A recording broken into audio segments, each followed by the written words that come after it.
नमस्कार दोस्तों, मैं मनीष वर्मा, आप सभी का स्वागत है हमारे चैनल पे। बात करेंगे क्लास 12 पॉलिटिकल साइंस का चैप्टर सेकंड चल रहा है। इससे पहले कोल्ड वॉर खत्म कर चुका हूँ, सेकंड चैप्टर चल रहा है।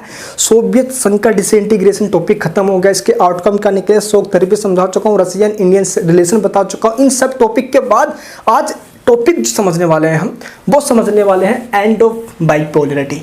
यानी कि इस टॉपिक का जो सीरीज चल रहा था, सोवियत संघ का विघटन हो गया है।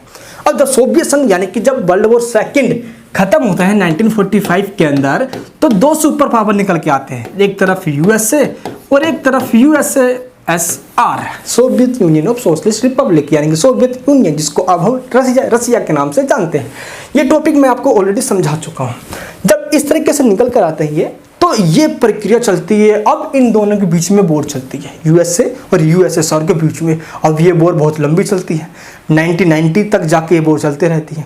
अब जब 1991 में जाके ये वॉर खत्म होती है, तो पूरी दुनिया में एक ही सुपर पावर रहता है, जिसका नाम है अमेरिका। अब इसी कंडीशन को कहा जाता है बाइपोलरिटी का एंड हो जाना, और एक ही सिंगल पावर है ना, जिसको हम यूनिपोलर वर्ल्ड कहते हैं। यूनिपोलर का मतलब होता है सिंगल सुपर पावर, एक ध्रुवीय विश्व जिसमें एक ही सुपर पावर हो, जिसकी दुनिया है डरती हो, दहशत हो उसका, वो है अमेरिका। तो अमेरिका इतना शक्तिशाली क्यों है, किस तरीके से, इसकी भी बात करेंगे।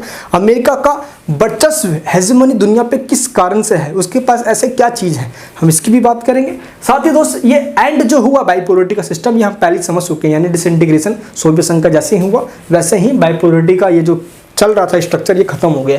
अब दुनिया बाइपोलरिटी नहीं है, अब यूनिपोलर है, यानी कि सिंगल सुपर पावर सिस्टम। जैसे कोल्ड वॉर खत्म हुआ, सोवियत संघ का विघटन हुआ, तो पूरी दुनिया में एक ही सुपर पावर है। चलिए दोस्तों, इस क्लास को स्टार्ट करते हैं। इस क्लास का मेन जो मकसद है वो क्लास 12 पॉलिटिकल साइंस को लेकर है। सीबीएसई बोर्ड में है तो सेकंड चैप्टर है, एनएस बोर्ड में दोस्तों ये चैप्टर है। एंड अगर आप इंटरनेशनल रिलेशन के पर्पज से इस वीडियो को देख रहे हो, ग्रेजुएशन थर्ड ईयर के अंदर हो एंड सेकंड ईयर के अंदर हो आप, तो भी आपके अंदर, आपके सिलेबस के अंदर ये चैप्टर होने वाला है। खैर दोस्त, कॉम्पिटिशन एग्जाम की तैयारी के लिए, किसी भी चीज़ के लिए अगर आप ये वीडियो देख रहे हो, तो बहुत बहुत स्वागत है आप सभी का। चलिए टॉपिक को स्टार्ट करते हैं। तो हुआ ये कि 1985 के अंदर, यह है मिखाइल गोर्बाचेव। 85 के अंदर मिखाइल गोर्बाचेव कम्युनिस्ट पार्टी के बन गए थे महासचिव, सेक्रेटरी बन गए थे। 1988 में कहाँ के, यूएसएसआर के राष्ट्रपति, प्रेसिडेंट बन गए। इन्होंने दोस्तों ऐसे कुछ सुधार किया जिसमें पेरेस्ट्राइका और ग्लासनोस्ट की पॉलिसी आती है। ये पॉलिसी तो देखने में, सुनने में और प्रैक्टिकली बताऊं तो काफ़ी बेहतर थी, लेकिन यूएसएसआर के जो कट्टरपंथी, उन्होंने इसको नाकाम कर दिया। और गोर्बाचेव की जो रिफॉर्म की पॉलिसी है, ये फेल हो गई, जिसके एक one of the main reason है सोवियत संघ के टूटने का, गोर्बाचेव की पॉलिसी भी। इनकी दोस्तों पॉलिसी कहते हैं सोवियत संघ का टूटना, पहली बात। एंड अमेरिका और यूएसएसआर अब आर्मामेंट यानी कि हथियारों को प्रमोट ना करने की बात कर रहे हैं अब, यानी कि अब ये बात कर डिसआर्मामेंट की, अब निरस्त्रीकरण की बात कर रहे हैं। किसकी बात कर रहे हैं? निरस्त्रीकरण, जिसको इंग्लिश में कहते हैं डिसआर्मामेंट। यानी कि अब अमेरिका और सोवियत यूनियन चाहते हैं कि अब हम हथियार को, वेपन्स को प्रमोट ना करें। 1990 के आसपास की बात चल रही है दोस्तों। 1989 के अंदर, कब? 1989 के अंदर बर्लिन की वॉर तोड़ दी गई। छन्नी करके लोगों ने दोस्तों मिल के हथौड़ी मार के तोड़ दिया सारा बॉल। जब बॉल टूट गई तो पूर्वी जर्मनी और पश्चिमी जर्मनी आपस में मिल गए, तो जर्मनी का यूनिफिकेशन यानी कि एकीकरण हो गया 1990 में आके।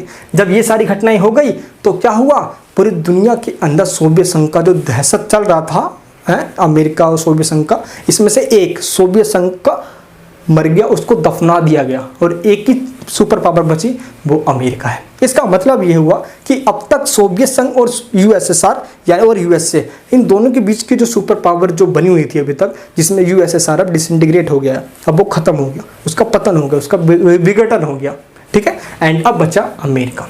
अब दोस्तों समझते हैं, सबसे पहले आपको ये समझना है कि यूएसएसआर है, यानी कि नई विश्व व्यवस्था की शुरुआत किस तरीके से होती है, 1991 के बाद दोस्तों स्टार्ट हो जाती है ये।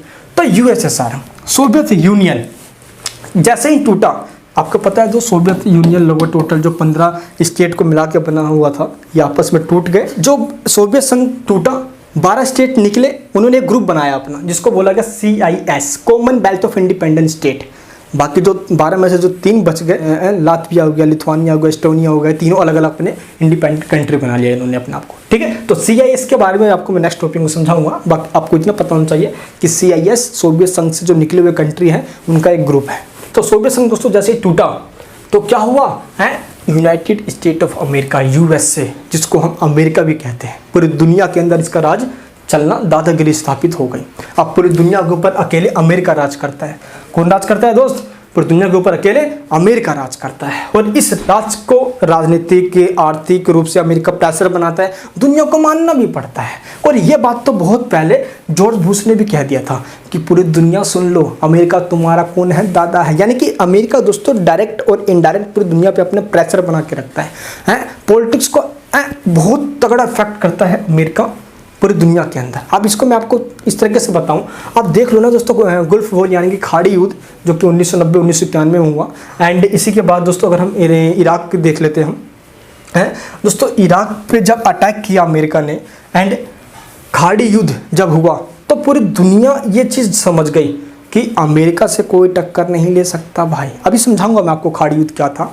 तो ये चीज़ समझ गए क्योंकि इराक के फेवर में दोस्त कम से कम कुछ भी देश आए और अमेरिका के फेवर में लगभग 34 कंट्रीज आ गए। अमेरिका ने इराक की ऐसी की तैसी कर दी और इस ऐसी की तैसी की वजह से भाई बहुत लफड़ा हुआ और पूरी दुनिया ये समझ गई थी कि भाई अमेरिका पावरफुल कंट्री है, जिसको यूएनओ को अमेरिका ने हथियार बना के इराक पर अटैक कर दिया था, ऐसी की तैसी कर दी थी। और यूएनओ दोस्तों बस एक मात्र मोहरा रह चुका है, किसका? अमेरिका। एंड जिनके पास veto power, America, Britain, France, Russia, China, ये तो है ही है। तो अमेरिका यूएनओ को अपने तरीके से यूज करता है हमेशा से। तो इस तरीके से पूरी दुनिया के अंदर अब अमेरिका की दादागिरी स्थापित हो चुकी है, क्योंकि क्या है, वर्ल्ड यूनिपोलर वर्ल्ड बन चुका है, क्योंकि दुनिया के अंदर सिर्फ एक ही सुपर पावर है, वो है अमेरिका।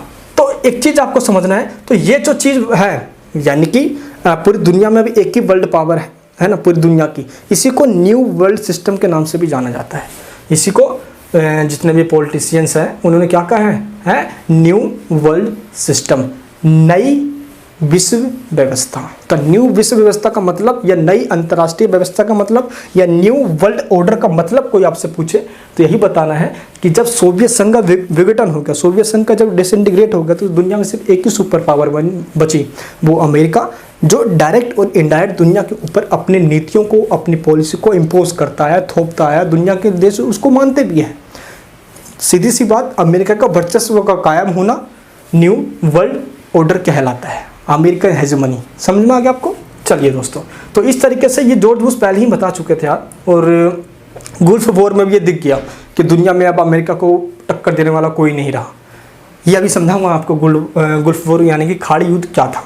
ठीक है दोस्तों, क्योंकि भाई कुवैत पर जैसे अटैक कर लिया ना इराक ने, ऐसे की तैसे कर देते इसकी अमेरिका ने। देखते हैं अभी वर्चस्व कैसे कायम किया जाता है, कौन कौन से तरीके होते हैं कि चलो मान लो वर्चस्व, एक वर्ड सुना होगा आपने, वर्चस्व का मतलब होता है हेजेमनी। हेजेमनी मतलब ये होता है पावर। क्या होता है? वर्चस्व का मतलब होता है पावर। पावर क्लियर है? आप तो समझ आ गया आप सभी को। ऐसे वर्चस्व को इंग्लिश में कहते हैं हम हेजेमनी, और हेजेमनी मतलब हुआ पावर। पावर मतलब सुप्रीमेसी। अमेरिका इस तरीके से पूरी दुनिया में अपना दादा बनाकर बैठा हुआ है। दुनिया के देश उसके दोस्तों चरणों में गिर के रहते हैं। अमेरिका बस क्या करे, इसके पास दुनिया भर की दोस्तों दौलत, धन दौलत, संपदा है, डॉलर है, तो गिर के रहेगी दुनिया। इस तरीके से अमेरिका एक सुपर मैसी, एक सुप्रीम पावर बन के बैठा हुआ है, जिसका दुनिया के तमाम कंट्रीज पे अपना दबाव भी है, प्रेशर भी है और सुप्रीम है। पूरी दुनिया में पावरफुल कंट्री के नाम से भी जाना जाता है। लेकिन एक चीज़ आपको समझना है कि ऐसे कौन कौन से फैक्टर्स होते हैं जिसके बदौलत हम एक कंट्री को कह सकते हैं कि पूरी दुनिया पर उसका वर्चस्व है, पूरी दुनिया पे उसका हेजेमनी है। ऐसे कौन कौन से फैक्टर्स हैं? चलिए आपको मैं वो कारक यानी कि फैक्टर्स बताता हूँ। तो मेन ऐसे 3 फैक्टर्स हैं। सबसे पहले उस कंट्री के पास सैन्य क्षमता होनी चाहिए। सैन्य क्षमता यानी कि उस कंट्री के पास मिलिट्री पावर तगड़ी होनी चाहिए। अगर मैं आपको अमेरिका का ही बताऊँ तो जितनी 12 देश मिलकर अपनी मिलिट्री पे खर्च करते हैं, उतना एक अकेला अमेरिका अपनी मिलिट्री पे खर्च कर रहा है। इसके वेपन्स, इसके हथियार, मिलिट्री बहुत ज़्यादा एडवांस है। मिलिट्री टैंक हो गया, मिसाइल हो गया, बहुत तगड़े सब सिस्टम। और इसीलिए देखो पूरी दुनिया के अंदर अब है, देखो रसिया हो गया, वैसे इजराइल हो गया, लेकिन अमेरिका पूरी दुनिया में हथियार बेचता है। दोस्त हम वही हथियार खरीदते हैं जो अमेरिका में जंग लग रहे होते हैं। ये देखो ना, इस तरीके से देखा जाए हम, मतलब जो भी बहुत सारे डेवलपिंग कंट्रीज ऐसे हैं जिन पे अमेरिका हथियार बेचता है। तो मिलिट्री पावर में अमेरिका बहुत तगड़ा है, बहुत तगड़ा। सेकंड बात क्या है, उसके पास धन दौलत, प्राकृतिक संपदा और ढांचागत ताकत होनी चाहिए। यानी कि उसके बाद वेल्थ पावर, नेचुरल रिसोर्सेज की पावर होनी चाहिए, बहुत भंडार संपदा होनी चाहिए, एंड ढांचागत ताकत होनी। ढांचागत मतलब उसकी फंडामेंटल जो नीड है ना लोगों की, वो जो जरूरत हो, साथ ही एक इकोनॉमिक स्ट्रक्चर बहुत तगड़ा हो, इकोनॉमिकली वो स्ट्रॉन्ग हो, वहाँ के दोस्त हेल्थ, वेल्थ, एजुकेशन है बहुत तगड़ी हो, समझे आप। तो दोस्त इस तरीके से वो देश तरक्की पे राह पे हो। अमेरिका जाहिर से बात है डेवलप कंट्री है ना, तो एक सुपर पावर कंट्री है।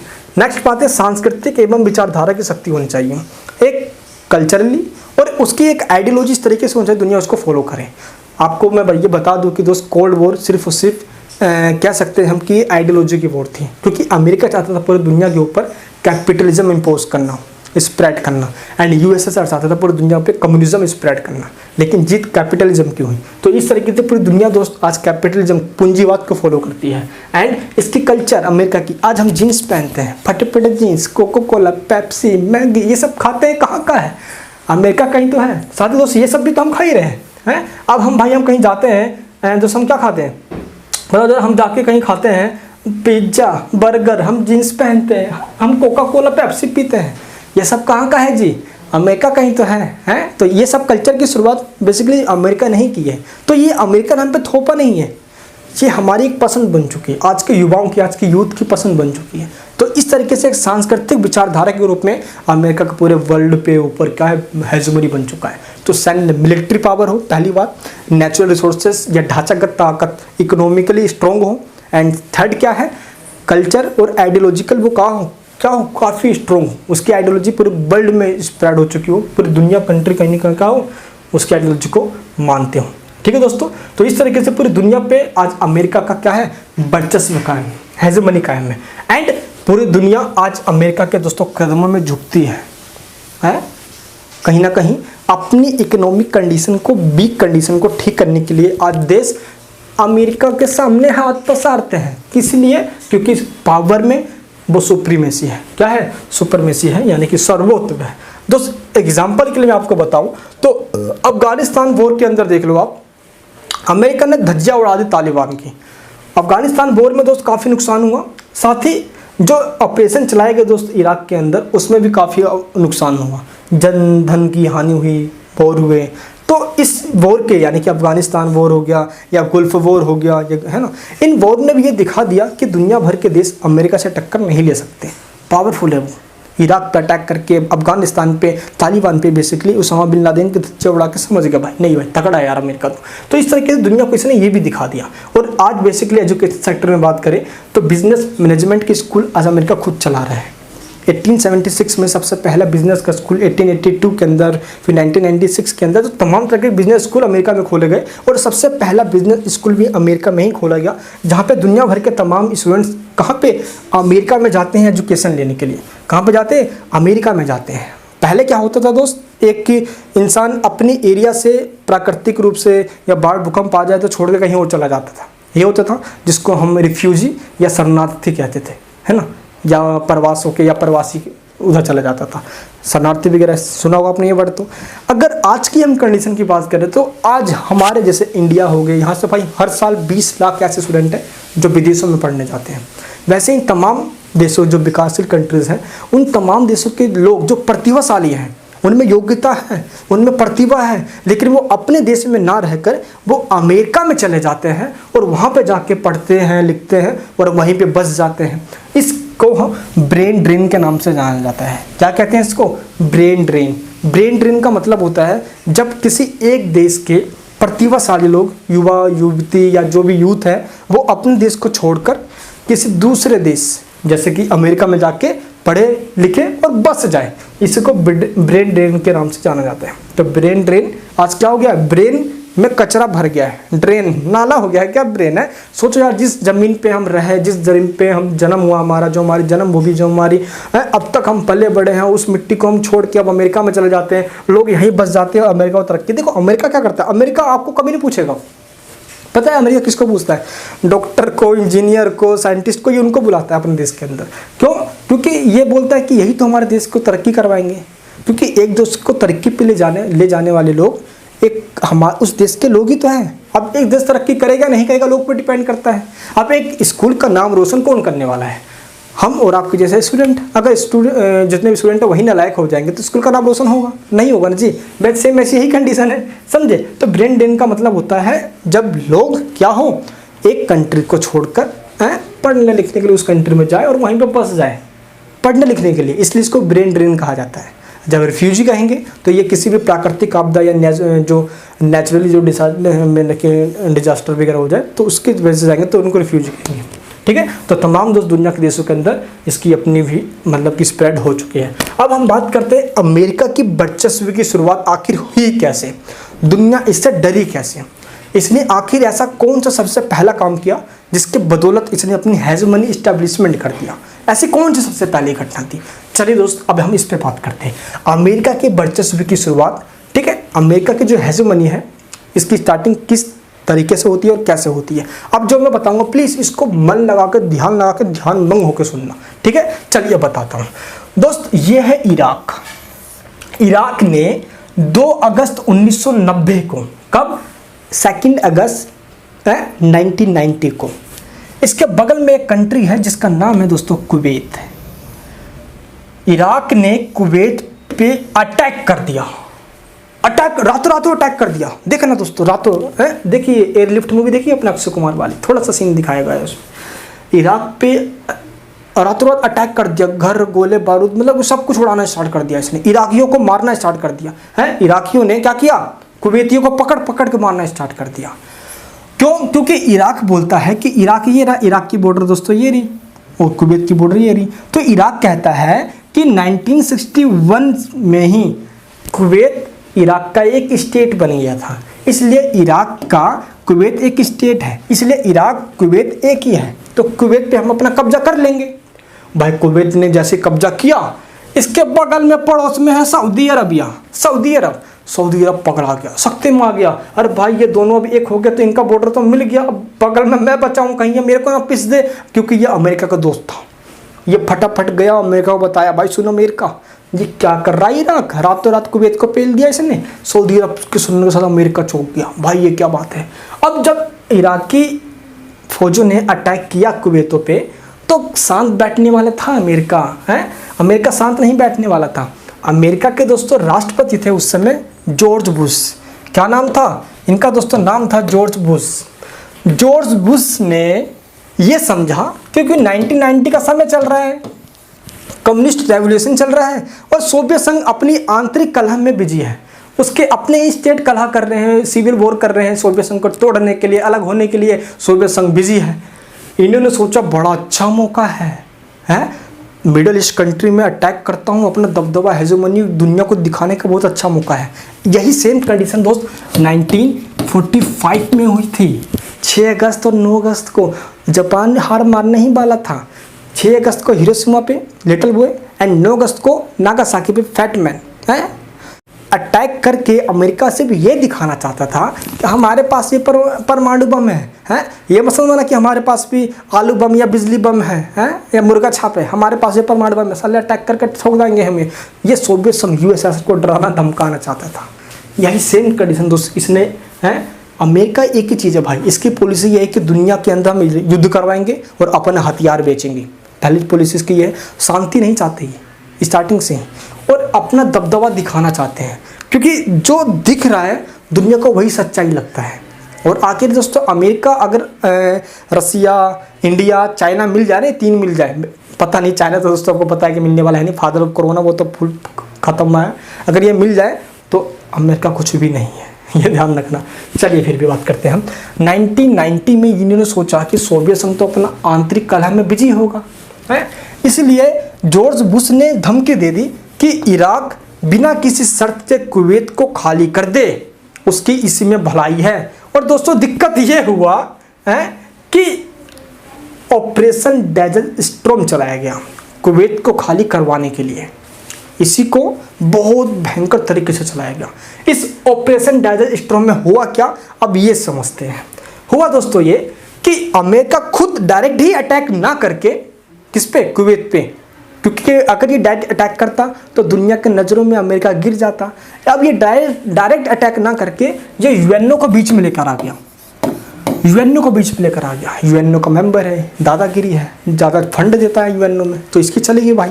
यूएनओ में इसने ये कह दिया कि भाई सुन, यूएनओ मतलब जो सचिव है ना, जो सेक्रेटरी होते हैं यूएनओ के, वही चीफ होते हैं यूएनओ के। यूएनओ के द्वारा क्या किया गया, इराक पे इकोनॉमिक ब्लॉक कर दिया गया, उसकी इकोनॉमी पूरी ब्लॉक कर दी गई। इकोनॉमी ब्लॉक का मतलब होता है कि दुनिया भर के कोई भी कंट्री अब इराक से कोई ट्रेड नहीं करेंगे। अभी तक दोस्तों ये तमाम रेस्ट्रिक्शन ये लगाते रहता है, कई परमाणु बम को लेकर इराक के ऊपर, ईरान के ऊपर तमाम संकटें चलती रहती है। तो उस समय क्या हुआ, जॉर्ज बुश ने यूएनओ के सहारे क्या कर दिया, इराक पे प्रतिबंध लगा दिया, रेस्ट्रिक्शन लगा दिया, इकोनॉमिक रेस्ट्रिक्शन लगा दिया, अब इससे कोई भी ट्रेड नहीं करेंगे। ठीक कुछ दिनों बाद यानी कि दोस्त 20 नवंबर 1990 को सिक्योरिटी काउंसिल के अंदर, यूएनओ के सुरक्षा परिषद के अंदर एक प्रपोजल पास किया गया। इस प्रपोजल में ये कहा गया, ये सब काम अमेरिका करवा रहा है, ये सब काम अमेरिका के इशारे पे हो रहा है, ठीक है। अब 20 नवंबर 1990 को एक प्रपोजल पास किया गया। प्रपोजल में ये कहा गया, इराक को 15 जनवरी 1991 तक, 15 जैन 1991 तक किसको, कुवैत को खाली करना पड़ेगा, और इराक कुवैत को 1991 तक खाली कर दे, इसी में उसकी भलाई है। अब हुआ दोस्तों ये 15 जनवरी भी निकल गया, हो गया 17 जनवरी, और अमेरिका ने बोला अच्छा बेटा सही बात, तूने लेट कर दिया एक दिन, और अब 17 जनवरी हो गया, 15 जनवरी निकल गया।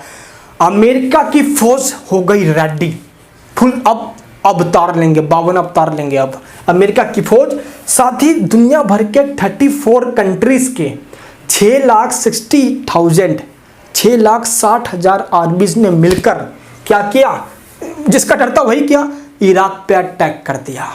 अमेरिका की तरफ से जो चीफ थे इस पूरे मिशन का, वो ये थे, इनका नाम है जनरल क्या था, श्वार्ज़फाल्क। ये है चीफ भाई, अमेरिका के पूरे जो मिशन चल रहा है ये, उसके चीफ, पूरे मिलिट्री के मिशन का चीफ ये थे, ठीक है। क्या नाम था इनका, श्वार्ज़फाल्क, ये चीफ थे दोस्तों। और हुआ ये कि इराक पे अटैक कर दिया गया। बेसिकली दोस्त ये जो ऑपरेशन चलाया गया, ऑपरेशन डेजर्ट स्टॉर्म, इसी को इस नाम से जाना गया, ये जो पूरा मिशन चलाया गया।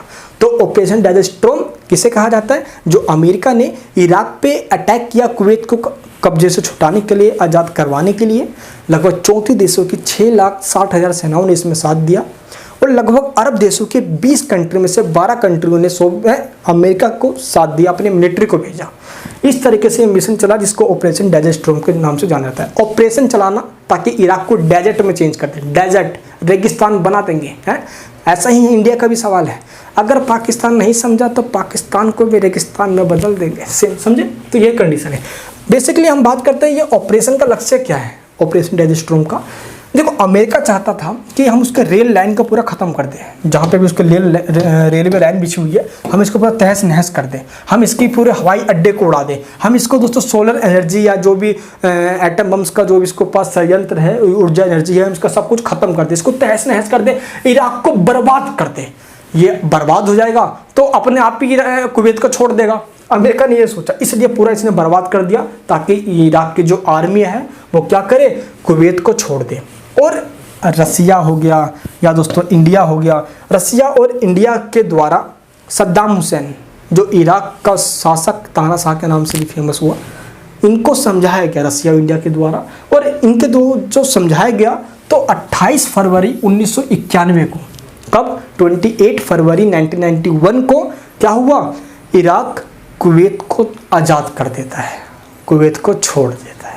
तो इसी पूरी घटना को ऑपरेशन डेजर्ट स्टॉर्म या गुल्फ वॉर के नाम से जाना जाता है। तो गुल्फ वॉर किसे कहते हैं, गुल्फ कंट्री दोस्तों आपको पहले ही बता दो, गुल्फ कंट्री जो भी मिडल ईस्ट कंट्री है, इनको गुल्फ कंट्री के नाम से जाना जाता है, जिसमें वो सभी कंट्री जो तेल वाले हैं, तेल उत्पादक कंट्री, जिन कंट्रियों में तेल मिलता है, चाहे वो इराक हो गया, ईरान हो गया, सीरिया हो गया, सऊदी अरब हो गया, सब के सब गुल्फ कंट्री के नाम से जाने जाते हैं। तो दोस्तों कुवैत वगैरह सब उसी में आ जाते हैं, तो इसको गुल्फ वॉर के नाम से जाना जाता है। प्रथम खाड़ी युद्ध, प्रथम इसको इसलिए कहा गया क्योंकि खाड़ी के अंदर, खाड़ी देशों में, गुल्फ कंट्री के अंदर ये सबसे पहला वॉर हुआ था इस तरीके का, इसलिए इसको गुल्फ वॉर फर्स्ट कहा गया।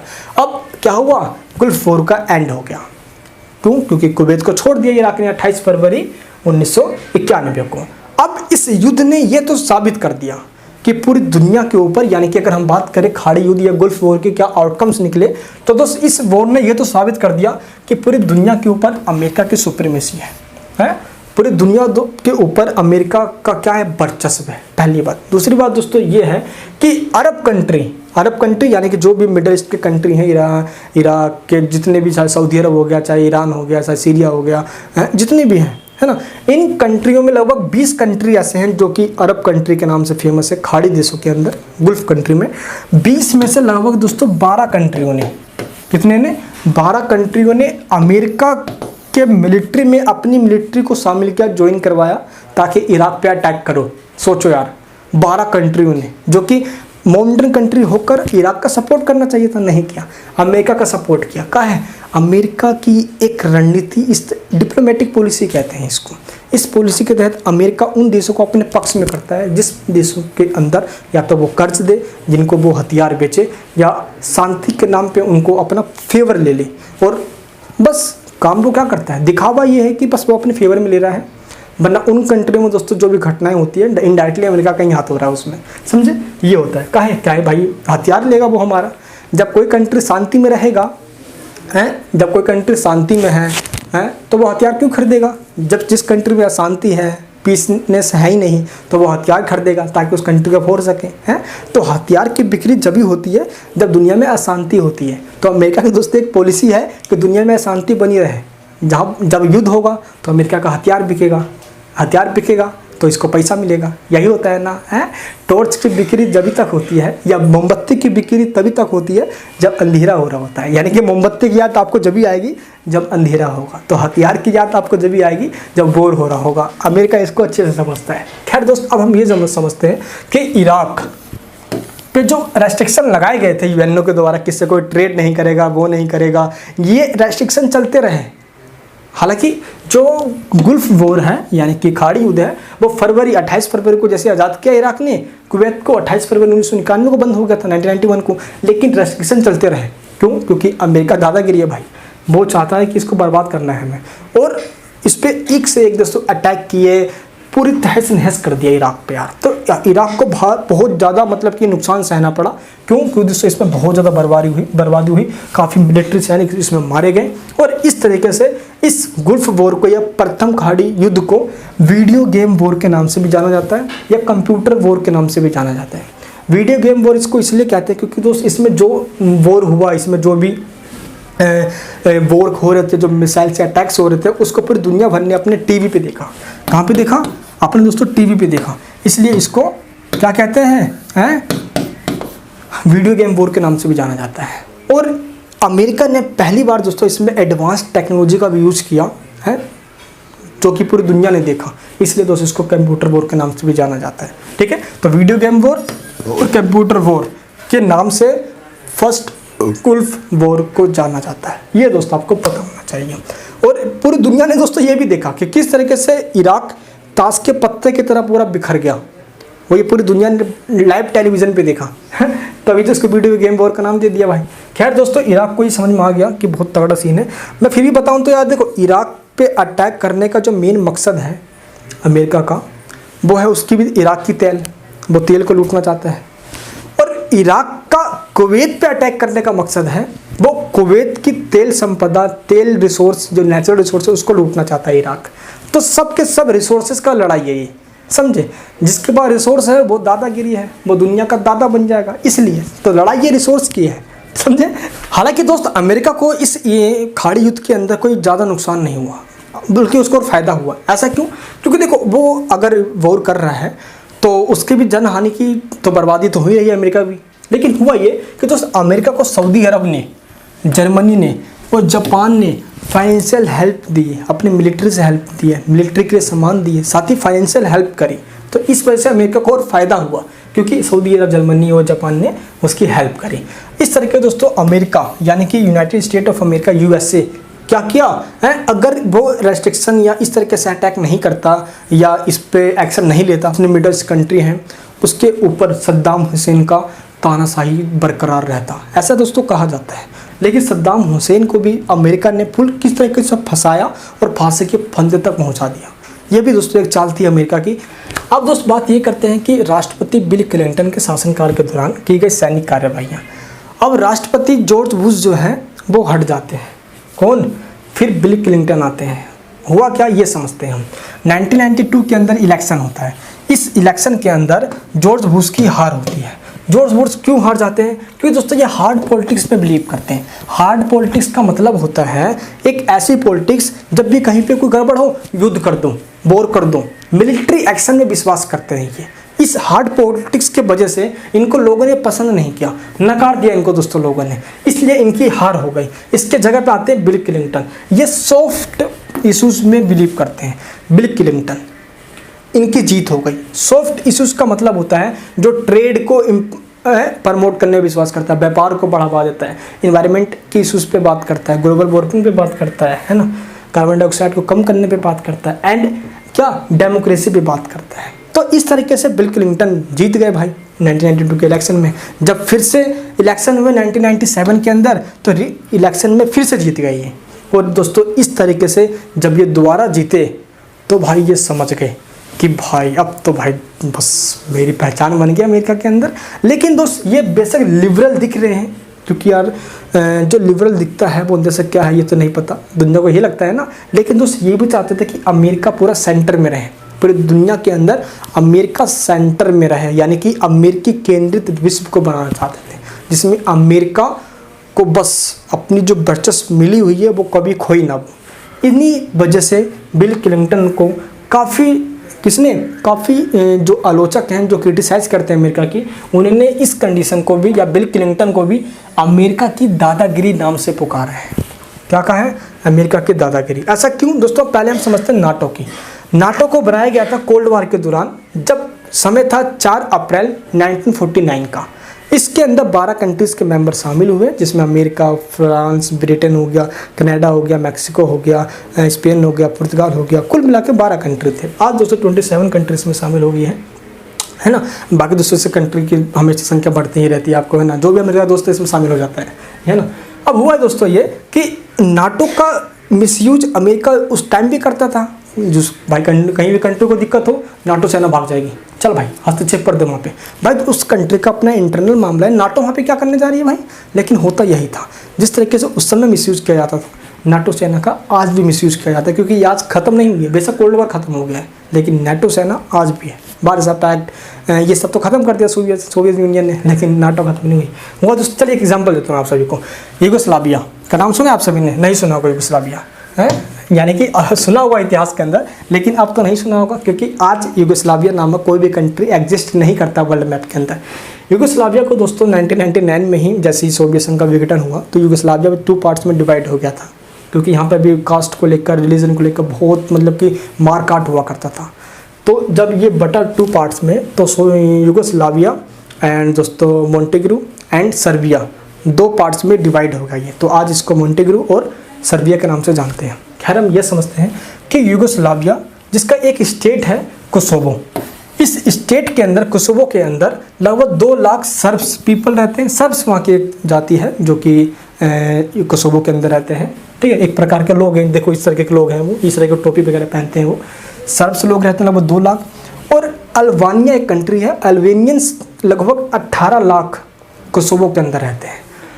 और ये जो 2 लाख हैं ये वहाँ के मूल निवासी हैं। तो इन्हीं को सब कुछ मिला है, चाहे गवर्नमेंट जॉब हो गया, डॉक्टर, इंजीनियर, सब सारी गवर्नमेंट फैसिलिटी, कानून वगैरह सब इन 2 लाख को मिलती थी। इन अल्बेनियंस को, जो कि 18 लाख की इनकी पॉपुलेशन है, इनको कुछ नहीं मिलता था, कानून से वंचित, गवर्नमेंट जॉब से अलग, सब कुछ से इनको अलग थलग रखा जाता था। तो एक दिन हुआ दोस्तों ये सब अलग मतलब कि इकट्ठे हो गए और यूनिटी में आके इनके अगेंस्ट में और कोसोवो की सरकार के अगेंस्ट में विद्रोह कर दिया। जब विद्रोह हुआ तो अमेरिका सोचा अरे चलो आपस में ये बंदे लड़ रहे हैं यार, ये तो लड़ रहे हैं तो अच्छा अपॉर्चुनिटी, घुस जाते साला हम भी। और अमेरिका भी घुस गया इसके अंदर, और अमेरिका ने नाटो सेना भेज दी। और हुआ ये कि कोसोवो में जो सरकार चल रही थी, किसकी, स्लोबोदान मिलोसेविच, इसकी सरकार थी कोसोवो के अंदर, इसकी सरकार गिर गई है। कहीं नाटो आ गया ना वहाँ पे। जब नाटो आ जाएगा तो नाटो सब संभाल लेगा, और पूरा दोस्तों कब्जा नाटो ने कर लिया। तो इस तरीके से ज़्यादागिरी नाटो को मिसयूज करता रहा। अफगानिस्तान में देख लो भाई, यही करता रहा है। तमाम कंट्रीज़ में, मिडिल ईस्ट कंट्री हो गया, सब जगह अमेरिका दादागिरी करता रहा है। सेकंड दोस्तों बात करेंगे हम टेररिज्म के ऊपर। देखो आतंकवाद को डायरेक्टली कह लो या इनडायरेक्टली कह लो, प्रमोट करने का नाम कहीं ना कहीं अमेरिका का भी है। आतंकवादी बढ़ेंगे तो दुनिया को लगेगा कि हमारे देश को खतरा है, तो वो हथियार खरीदेंगे, हथियार अमेरिका बेचेगा। तो इस तरीके से आतंकवादी को प्रमोट भी अमेरिका करते आया है, इसमें नो डाउट है ना। जब तक अपने घर में कभी कोई दिक्कत नहीं होती, जब तक हमारी आंखें नहीं खुलती। अभी बात करूँगा इसकी। हुआ क्या दोस्तों, 1998 के अंदर तंजानिया एक कंट्री है, वहाँ पे अमेरिका का एम्बेसी यानी कि अमेरिका का दूतावास था, उसके ऊपर अटैक कर दिया आतंकवादियों के द्वारा। और इस अटैक के अंदर जो हाथ पाया गया वो पाया गया अलकायदा का, ओसामा बिन लादेन का। जब अमेरिका को ये पता चला, वहाँ के जो राष्ट्रपति उनको गुस्सा आ गया, तो बिल क्लिंटन ने सोचा भाई अब तो हम फाड़ देंगे। बिल क्लिंटन ने आदेश दिया कि एक एक करके ढूंढो ये अलकायदा का अड्डा कहाँ कहाँ पर है। ढूंढना स्टार्ट हुए, अड्डा पाया गया, ये रहा सूडान में पाया गया है मिलिट्री बेस इनका, क्या इनका अलकायदा का, एंड अफगानिस्तान में पाया गया। और इस तरीके से एक एक करके चुन चुन कर अमेरिका ने अटैक करना स्टार्ट कर दिया सूडान के और अफगानिस्तान के अलकायदा के अड्डों पर। मार गिराया दोस्तों काफ़ी सारे आतंकियों को अमेरिका ने, और इसी को ऑपरेशन इन्फिनाइट रिच के नाम से जाना जाता है। किसके नाम से? ऑपरेशन इन्फिनाइट रिच के नाम से जाना जाता है। ऑपरेशन इन्फिनाइट रिच क्या है? तंजानिया के अमेरिकी दूतावास पर 1998 में अटैक किया गया, जिसके बदले में एक्शन लिया गया अमेरिका के द्वारा, और अलकायदा के बेस पे अटैक किया गया अफगानिस्तान और सूडान के अंदर। इस पूरी प्रोसेस को क्या कहते हैं? Operation infinite rich. यानी कि जब तक चलेगा जब तक हम इस ऑपरेशन में सक्सेस ना हो जाए, इसलिए इसको इन्फिनाइट नाम दिया गया। तो ऑपरेशन इन्फिनाइट रिच कहा गया इसको। ठीक है दोस्तों, 1998 की। अभी एक ऑपरेशन बहुत तगड़े रूप में चलने वाली है, ऑपरेशन इंड्यूरिंग फ्रीडम, जो कि नेक्स्ट वीडियो में बताऊंगा मैं आपको। जब अमेरिका में 11 सितंबर 2001 को वर्ल्ड ट्रेड सेंटर पे दोस्तों अटैक कर दिया गया, 5000 लोग मारे गए उसके अंदर। अभी नेक्स्ट वीडियो का पार्ट है हमारा, बहुत तगड़े समझाऊंगा। 5000 लोगों को मरना भी अमेरिका पकड़ा गया। अब जिसको वो अब तक शरण पालता आ रहा था, उसने ही उसके देश में अटैक किया है। उसने मतलब, मैं आपको फिर से बता रहा हूँ दोस्त, कहीं ना कहीं अमेरिका ही बस आतंकवाद को लेकर ये पहले बहुत बड़ा एक्शन ले सकता था, नहीं लेता था, मर लेते दुनिया को। जब इसके घर में अटैक हुआ तो इसको समझ में आया, तब जाके 2 मई 2011 को घुसकर दोस्तों पाकिस्तान में इसने ओसामा बिन लादेन को मार गिराया। हुआ ना, ये काम तो पहले भी कर सकता था। खैर दोस्तों, पहले टॉपिक पे आते हैं। अफगानिस्तान में तालिबान का उदय हो गया है। अफगानिस्तान में तालिबान का उदय हो गया। अब ये तालिबान नामक ये कीड़ा क्या है, पहले आपको ये समझा दूं मैं, तालिबान कहते क्या है। ऐसे जब मैं आपको अफगानिस्तान का संकट या अफगान संकट या अफगानिस्तान का कैसे समझाऊंगा, देन आपको मैं टॉपिक डीपली भी समझाऊंगा, देन फिर भी आपको मैं समझा देता हूँ। दोस्त तालिबान पहले है क्या, आपको पहले ये समझना है। तालिबान 1990 में ही बन गया था पाकिस्तान के अंदर, ऐसा कहा जाता है। ठीक है, फिर भी 1994 में इसने अफगानिस्तान की लगभग दोस्तों काफ़ी सारे भूमि पे कब्जा कर लिया। काबुल तक पे, जो कि अफगानिस्तान कैपिटल है, काफ़ी भूमि पे इसका कब्जा हो गया। समझते ये है कि तालिबान है क्या। तालिबान आपको पता है दोस्तों, मुसलमान में भी 2 कैटेगरी, एक शिया की, एक सुन्नी की। तो जो सुन्नी कम्युनिटी के लोग हैं, है ना, उन्होंने मिलकर एक ग्रुप बनाया और उस ग्रुप का नाम था तालिबान। तालिबान एक पस्को शब्द का वर्ड है, जिसका मतलब होता है विद्यार्थी। विद्यार्थी का मतलब होता है विद्यार्थी यानी कि छात्र, एक ऐसे स्टूडेंट या एक ऐसे छात्र जो कट्टर इस्लाम में विश्वास करते हैं और अफगानिस्तान को एक सिर्फ और सिर्फ इस्लामिक कंट्री बनाने की पूरी कोशिश करते हैं। ये बस राह में कोई भी आज नेस्तनाबूद कर देंगे, इस्लामिक कंट्री बनाएंगे। इस तरीके से ये अफगानिस्तान को एक इस्लामिक कंट्री के चक्कर में बस पड़ जाते हैं। और इनका मकसद ये है, यानी कि तालिबान का मेंबर वो बन सकता है जो अफगानिस्तान और पाकिस्तान के मदरसों में इस समय पढ़ाई करते हैं। तो जो मदरसों में पढ़ते हैं ये तालिबान में उसको ज्वाइन करवा लेते हैं। और इनका ये मकसद भी है कि तमाम जो मदरसे यहाँ पे खुले पड़े हैं, उन मदरसों को हम तालिबान में ज्वाइन करवा लें, तालिबान के नाम पे हम मदरसे खोल लें। इनका मकसद बना पड़ा है ये। और दोस्तों इस तरीके से तालिबान ने क्या किया है, 1996 से लेकर 2001 तक लगभग दोस्तों 90% ज़मीन पर अफ़गानिस्तान पे लगभग कब्जा कर लिया। वो तो दोस्त 2001 में जब 11 सितंबर को कहाँ पे है, वर्ल्ड ट्रेड सेंटर पे, जब यानी कि जो मुख्यालय है भाई पेंटागन के अंदर, या मतलब कि अमेरिका में जब अटैक हुआ है, तब जाके नींदें खुली अमेरिका की। और तालिबान पे दोस्तों 2001 में अटैक किया गया, इसके बेस को ख़त्म कर दिया गया। 2001 पे दोस्तों पूरा मान लो ये लुप्त हो गया, ख़त्म सा हो गया था। तालिबान का दोस्तों जो चीफ था मुल्ला उमर नाम था उसका, वो भी गायब सा हो गया था। लेकिन 2004 में फिर से ये आना स्टार्ट हो गया था। और आज भी दोस्त तालिबान का ही कहीं ना कहीं पूरे अफगानिस्तान पे इस तरीके से इनडायरेक्टली कह लो, डायरेक्टली तो दोस्तों लगभग 50% तो भूमि पे कब्जा कर ही रखा है। और काफ़ी चीज़ों पे दोस्त आज अफगानिस्तान का कब्जा है, अफगानिस्तान में किसका, तालिबान पे। अभी देख लो अफगानिस्तान में क्या, अभी दोस्तों मैं देख रहा था कुछ न्यूज़ पे कि गर्ल्स स्कूल है अफगानिस्तान, वहाँ पे अटैक कर दिया, 40 स्टूडेंट मारे गए उसके अंदर। किसी को भी आम धल्ले उड़ा लेना है, मानव अधिकारों का दोस्तों उल्लंघन कर देना, ह्यूमन राइट्स के नाम की कोई चीज़ें नहीं, अफगानिस्तान में धज्जियाँ उड़ा देना, इस तालिबान ने पूरा आतंक फैला रखा है अपना। और दोस्तों इस तरीके से मतलब कह सकते हो कि आप इस मैप में देखो, जो भी आपको दोस्तों रेड एरिया दिख रहा है, ये देखो जितने भी रेड एरिया है, लाल कलर का जो भी दिख रहा है आपको, अफगानिस्तान के इन सभी रेड एरिया के अंदर तालिबान का कब्जा हुआ पड़ा है। इन सभी एरिया पे तालिबान का कब्जा है। और दोस्तों जो भी ये आपको दिख रहा है ऐसे कलर में, यहाँ पे अफगानिस्तान की जो गवर्नमेंट है उनका कंट्रोल है, दिख रहा है दोस्तों, उनका कंट्रोल है। यानी कि बहुत कम एरिया में उनका कंट्रोल है, बाकी एरिया में तो भाई तालिबान ने पूरा अपना कब्जा बना रखा है। इस तरह के दोस्त ओसामा बिन लादेन ने पूरा सर का दर्द बना हुआ था, जो कि अलकायदा का संगठन है, अफगानिस्तान पाकिस्तान में इसका बेस हुआ करता। जो 9/11 का जो घटना हुआ 11 सितंबर को 2001 को, उस घटना में ओसामा बिन लादेन का नाम आया। इसको लेकर पाकिस्तान के अंदर और अफगानिस्तान के अंदर ढूंढनी स्टार्ट कर दी अमेरिका ने। इसको लेकर एक ऑपरेशन चलाएगा जिसका नाम था ऑपरेशन एंड्यूरिंग फ्रीडम। और इस ऑपरेशन के तहत फुल खोज कर रहा था अमेरिका, और अलकायदा के तमाम बेसेस को, अड्डे को ख़त्म कर दिया, मिसाइल अटैक किया गया। लेकिन 2 मई 2011 को जिसकी तलाश थी ओसामा बिन लादेन, कहाँ नहीं ढूंढा अमेरिका ने, अफगानिस्तान में, पाकिस्तान से मांगा, मना कर दिया उसने। लेकिन दोस्तों ये निकला पाकिस्तान के अंदर ही, पाकिस्तान में घुसकर, और किसकी, ओबामा की सरकार थी अमेरिका में, पाकिस्तान में घुसकर ओसामा बिन लादेन को ढेर कर दिया, मार गिराया इसको। और इस तरह के दोस्त ओसामा बिन लादेन का चैप्टर ख़त्म हुआ, यानी कि इसका जो आतंक का साम्राज्य चल रहा था वो ख़त्म हुआ। लेकिन आतंकवादी ऐसा नहीं है कि आज ख़त्म हो गए हैं। एक आतंकवादी ख़त्म होता है दोस्त, तो उसी आतंकवादी के रूप में एक नया रूप जन्म ले लेता है। तो आज ये आतंकवादी का समस्या एक कंट्री के लिए स्पेशल नहीं, पूरे वर्ल्ड के लिए है, और तमाम कंट्री इससे जूझ रहे हैं, और कुछ कंट्री इसको प्रमोट भी कर रहे हैं। तो इस आतंक का शायद जब तक ख़त्म नहीं होगा, जब पूरी दुनिया आपस में एकजुट नहीं हो जाती इन आतंक को ख़त्म करने के लिए। वरना एक कंट्री ऐसा सोचेगा नहीं आतंक रहनी चाहिए ताकि दुनिया में अशांति होगी, फिर हमारे हथियार वेपन्स बिकेंगे, तो ऐसी घटनाएं जब तक रहेगी तो कहाँ से देश पूरी दुनिया में शांति फैलेगी। खैर दोस्तों, आज का हमारे जो टॉपिक है यहाँ पे ख़त्म होता है। बाईपोलरिटी का दोस्तों जो हमारा टॉपिक था, किस तरीके से यूनिपोलर सिस्टम अब आ चुका है, 2 ध्रुवीयता वर्ल्ड खत्म हो गया, अब एक ध्रुवीय विश्व चल रहा है जहाँ पे अमेरिका का वर्चस्व है। अब इस तरीके से हम इस टॉपिक को समझ रहे थे।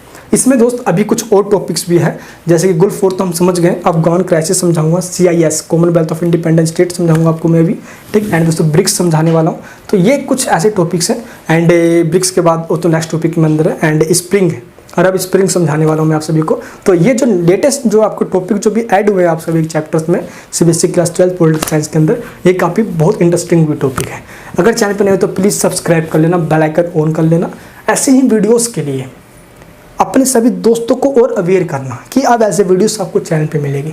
मुझे एक बार ज़रूर बताना कि आपको ये वीडियो कैसी लगी, कमेंट्स ज़रूर करना यार।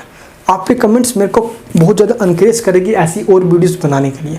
मैं दोस्तों मिलूंगा नेक्स्ट वीडियो के अंदर, क्योंकि दोस्तों जब ये पसीने बहाते हैं ना तो मज़ा आता है जब आपको खुशी मिलती है, क्योंकि मेरे एक ही सिद्धांत है पता है क्या यार, जो पसीने बहाते हैं ना, कहते नहीं है कि जो पानी से नहाते हैं वो लिबास बदलते हैं, यानी वो कपड़े बदलते हैं, और जो पसीने से नहाते हैं वो इतिहास बदलते हैं। यार मिलूंगा नेक्स्ट वीडियो के अंदर, प्यार बनाए रखना। अभी इसका एक और नेक्स्ट पार्ट आएगा जिसमें हम टॉपिक को खत्म करेंगे, ठीक है। अफगान संकट के बाद एक टॉपिक को ले आऊँगा मैं, 2-3 पार्ट में चैप्टर खत्म कर दूँगा, समझ में आया आप सभी को। चलिए दोस्तों, अब मैं मिलूंगा नेक्स्ट वीडियो के अंदर। अपना प्यार बनाए रखना, चैनल पर नहीं हो तो सब्सक्राइब करना, बेल आइकन ऑन करना, इस वीडियो को सब जगह शेयर करना ताकि आपका कनेक्शन मेरे दिल के साथ हो जाए। अरे जय हिंद, जय भारत।